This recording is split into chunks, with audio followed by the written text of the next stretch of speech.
Welcome to our channel. గత ప్రభుత్వ హయాంలో వేలాది కోట్ల రూపాయలతో జరిగినటువంటి లిక్కర్ స్కామ్లో విస్తుపోయే వాస్తవాలన్నీ కూడా ఒక్కొక్కటిగా బయటకు వస్తున్నాయి. మరి ఏదైతే లిక్కర్ స్కామ్లో ఈ ముడుపులన్నీ కూడా అంతిమ లబ్ధిదారుకి చేరవేసే క్రమంలో ఒక మాస్టర్ ప్లాన్ వేశారని, ఇది కుబేరా సినిమాని తలదన్నే విధంగా ఉన్నాయని చెప్పి పలు కథనాలు అయితే వస్తున్నాయి.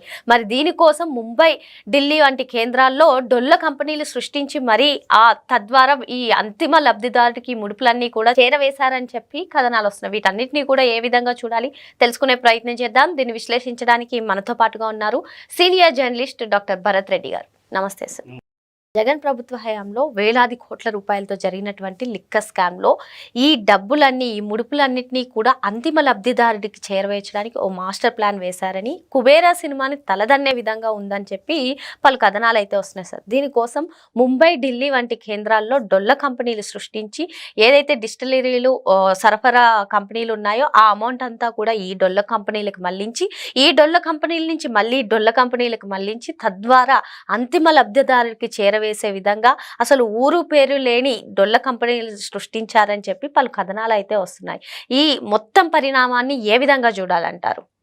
సిట్ బృందం, సిట్కు సంబంధించిన ఒక వార్తా కథనం ప్రకారం ఏంటంటే, సిట్ కొన్ని ఆధారాలు సేకరించే క్రమంలో అసలు 33 మందిని ఇప్పటికే వాళ్ళకు నోటీసులు ఇవ్వడం జరిగింది, కొంతమందిని అరెస్ట్ చేయడం జరిగింది, వాళ్ళ నుంచి వివరాలు సేకరించడం జరిగింది. లిక్కర్ స్కామ్కి సంబంధించి ఎవరు ఇన్వాల్వ్ అయ్యారు, ఎట్లా ఇన్వాల్వ్ అయ్యారు, లిక్కర్ స్కామ్ జరిగింది అనేది సిట్ ఒక నిర్ధారణకు రావడం జరిగింది. ఆ డబ్బులు ఏ విధంగా వెళ్ళాయి, ఎట్లా వెళ్ళాయి అనే దాని మీద ఇన్వెస్టిగేషన్ చాలా ఫాస్ట్గా జరుగుతుంది.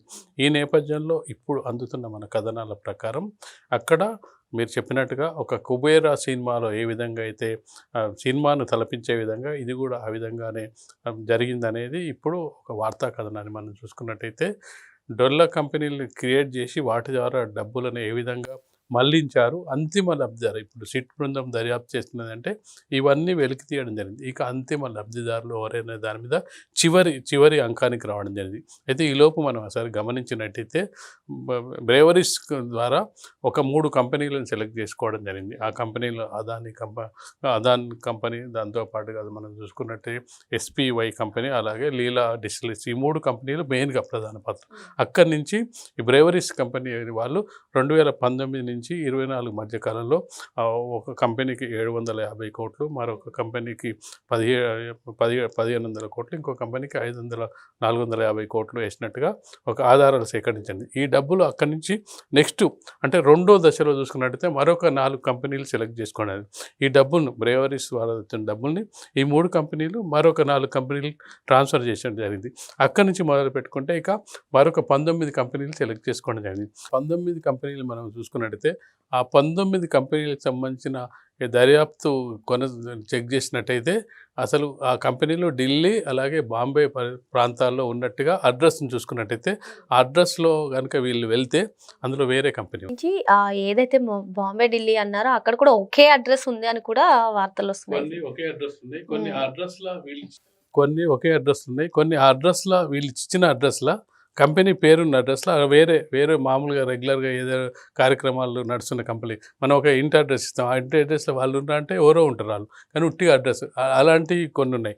ఈ విధంగా అంటే ఎక్కడ కూడా ఈ 19 కంపెనీలకు సంబంధించి ఎక్కడ కూడా ఆధారాలు కానీ, ప్రూఫ్లు కానీ, దానికి సంబంధించి వివరాలు కానీ, దానికి సంబంధించిన డైరెక్టర్ల పేరు, ఈ కంపెనీ డైరెక్టర్ ఇది, ఈ కంపెనీ డైరెక్టర్ ఇది అంటే అసలు ఆ కంపెనీ డైరెక్టర్కి సంబంధించింది అసలు వాళ్ళ వివరాలు లేకపోవడం, వాళ్ళు ఎవరో తెలియకపోవడం, అంటే చాలా చాలా తెలివిగా, అంటే మనం ఏదో సినిమా చూస్తున్న ఏదో చూస్తాం పకడ్బందీగా దాన్ని అక్కడి నుంచి క్రియేట్ చేయడం, అంటే ఒక కంపెనీ లేని కంపెనీని క్రియేట్ చేయడం, దానికి ఒక చైన్ సిస్టమ్లా క్రియేట్ చేయడం, దానికి ఒక అడ్రస్ ఇవ్వడం, అడ్రస్లో కొంతమంది డైరెక్ట్లీ ఇవ్వడం, ఒక పేరు పెట్టడం, ఆ పేరులో ఈ పేరుతో వచ్చే ఒక అడ్రస్ ఇస్తే అడ్రస్ చూస్తే అది ఎవరిదో నడిపించుకుంటారు కంపెనీ దాని పేరు వేరే ఉంటుంది, అది వాళ్ళు ఒరిజినల్ వాళ్ళే కానీ దాన్ని అడ్రస్ ఇవ్వడం, ఇలాంటివన్నీ దర్యాప్తులో తేలడం జరిగింది. అయితే ఈ 19 కంపెనీల నుంచి ఎక్కడికి వెళ్ళింది అనేది ఫైనల్ జరుగుతున్న సందర్భాన్ని చూడొచ్చు. అయితే ఇక్కడ ఖచ్చితంగా ఎవరైతే వాళ్ళ అసలు ఈ 19 కంపెనీలకు సంబంధించి డైరెక్టర్లు, ఈ అడ్రస్లు ఇప్పటివరకు దర్యాప్తు బృందం కూడా కనుక్కోలేకపోయింది. వాళ్ళను కనుక్కోవాలంటే ఖచ్చితంగా ఎవరైతే అరెస్ట్ కాబడ్డ ఇది ఉన్నారో ఇప్పుడు లిక్కర్ స్కామ్లో ఇరుక్కున్న వాళ్ళు వాళ్ళే చెప్పాల్సిన అవసరం ఉంది. లేకపోతే ఈ 3 కంపెనీలు 4 కంపెనీల వాళ్ళు ఏ విధంగా ట్రాన్స్ఫర్ చేసారు ఆ కంపెనీలకు, ఆ కంపెనీలు ట్రాన్స్ఫర్ అయిన తర్వాత ఆ డబ్బు ఎక్కడ పోయింది, ఎవరికి చేరింది అనే దాని మీద దర్యాప్తు అయితే ముమ్మరంగా సాగుతున్నట్టుగా మనకు కనిపిస్తుంది. కూటమి ప్రభుత్వం అధికారంలోకి వచ్చిన తర్వాత పెట్టుబడులను ఆకర్షించడానికి కొన్ని కంపెనీలకు భూములు కొంచెం తక్కువ ధరకి కేటాయించడాన్ని మనం చూసాం సార్. ఆ నేపథ్యంలో వైసీపీ పెద్ద ఎత్తున ప్రచారం చేసింది. అసలు ఊరు పేరు లేని కంపెనీలకు భూములు కేటాయించడాన్ని ఏ విధంగా చూడాలి, విశాఖ తీర ప్రాంతాన్ని అంతటినీ కూడా ఈ పెట్టుబడిదారులకు అమ్మేస్తుంది, తక్కువ ధరలకు లీజుకి ఇస్తుంది అంటూ పెద్ద ఎత్తున ప్రచారం చేశారు. మరి ఇప్పుడు లిక్కర్ స్కామ్లో అసలు అడ్రస్ లేకుండా, అసలు ఊరు పేరు లేకుండా డొల్ల కంపెనీలను సృష్టించడం కానివ్వండి, తద్వారా ఈ ముడుపులన్నింటినీ కూడా అంతిమ లబ్ధిదారునికి అందజేయడానికి కానివ్వండి, ఏ విధంగా చూడాలంటారు? ఈ స్కామ్కి సంబంధించి చాలా పెద్ద తలకాయలు ఉన్నట్టుగా, పెద్ద లెవెల్లో జరిగినట్టుగా, ఒక స్క్రిప్ట్ ప్రకారం జరిగినట్టుగా ఇప్పుడు దర్యాప్తులో అనేక విషయాలు వెల్లడవుతున్నాయి. గతంలో చూసుకున్నట్టయితే చాలామంది వైసీపీకి సంబంధించిన సీనియర్ నాయకులు జగన్మోహన్ రెడ్డికి దగ్గరగా ఉండే వ్యక్తులు ఇన్వాల్వ్ అయ్యి ఆ 32A33 వరకు కూడా అరెస్ట్ చేయడం జరిగింది. అందులో సీఎం ఆఫీస్ కూడా ఇన్వాల్వ్ అవ్వడం జరిగింది. కొంత పెట్టుబడులు భారతీయ కంపెనీస్ ద్వారా కూడా వాటిని తీసుకోవడం జరిగింది. ఇప్పుడు మనమైతే చెప్పిన 3 కంపెనీల ద్వారా పంపించడం జరిగింది.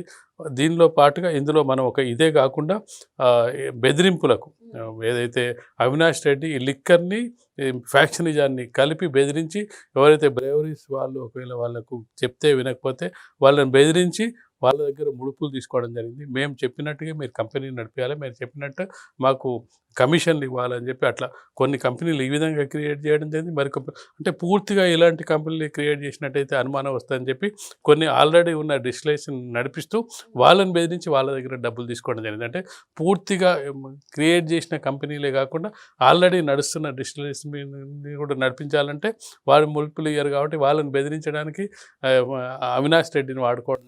అంటే ఇవన్నీ కూడా పూర్తిగా అంటే చాలా పెద్ద స్కెచ్, చాలా పెద్ద ఎత్తున కుట్ర జరిగింది, పెద్ద ఎత్తున సినిమా స్క్రిప్ట్ తరాలు జరిగినట్టుగా మనకు కనిపిస్తుంది. అంటే ఒక్కొక్క అంశాన్ని మనం పరిశీలిస్తున్నట్టయితే ఒక్కొక్క ఇది బయటకు వస్తున్నది.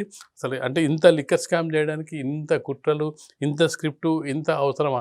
అసలు మా జగన్మోహన్ రెడ్డి చెప్పింది ఏంది, సంపూర్ణ మద్య నిషేధం చేస్తా అని చెప్పి అధికారంలోకి వచ్చిన జగన్మోహన్ రెడ్డి లిక్కర్ స్కామ్కి సంబంధించి ఇన్ని జరుగుతుంటే జగన్మోహన్ రెడ్డికి తెలియకుండా ఇవన్నీ జరిగే అవకాశం ఉందా అంటే అవకాశం లేదు. ఎందుకు లేదంటే ఈ అన్నిట్లో ఇన్వాల్వ్ అవుతున్నది తన సహచరులు, తనతో దగ్గరున్న వాళ్ళు, తనకు చాలా అత్యంత సన్నిహితంగా ఉన్నారు. చివరికి తన సీఎంలో ఆఫీస్లో పనిచేస్తున్న వాళ్ళు కూడా అందులో ఇన్వాల్వ్ అయి ఉన్నారు. కాబట్టి జగన్మోహన్ రెడ్డికి తెలియకుండా జరిగిందంటే తెలిసి మీరు చేయండి అని చెప్పిండా, లేకపోతే తనే చేయించిండా? ఇప్పుడు ఫైనల్గా తెలియాల్సింది ఏంటంటే తనకు తెలియకుండా చేస్తే తెలియకుండా చేసే అవకాశం, తెలిసి చేస్తే చూసి చూడనట్టుగా వివరించాడా, లేదంటే మీరు చేయండి నేను చూసుకుంటా అని చెప్పాడా?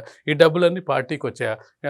ఇటీవల కాలంలో చూసుకున్నట్టయితే డబ్బులు ట్రక్కులలో రావడం జరిగింది అనేది కూడా ఒక కేసు, శివరెడ్డి భాస్కర్ రెడ్డి మీద ఈ లిక్కర్ స్కామ్కి సంబంధించిన డబ్బులు ట్రక్కుల్లో తరలించాలనే ఒక కేసు కూడా ఇప్పటికే నమోదైన నేపథ్యంలో ఇది అంటే చాలా పెద్ద ఎత్తున వైసీపీ లీడర్లు ఆంధ్రప్రదేశ్లో లిక్కర్ స్కామ్ అనేది చాలా పెద్ద, అంటే మర్రి చెట్టు అంటారు కదా, ఊడలు అంటారు కదా, దానిలాగా విస్తరిస్తున్న క్రమాన్ని మనం చూడొచ్చు.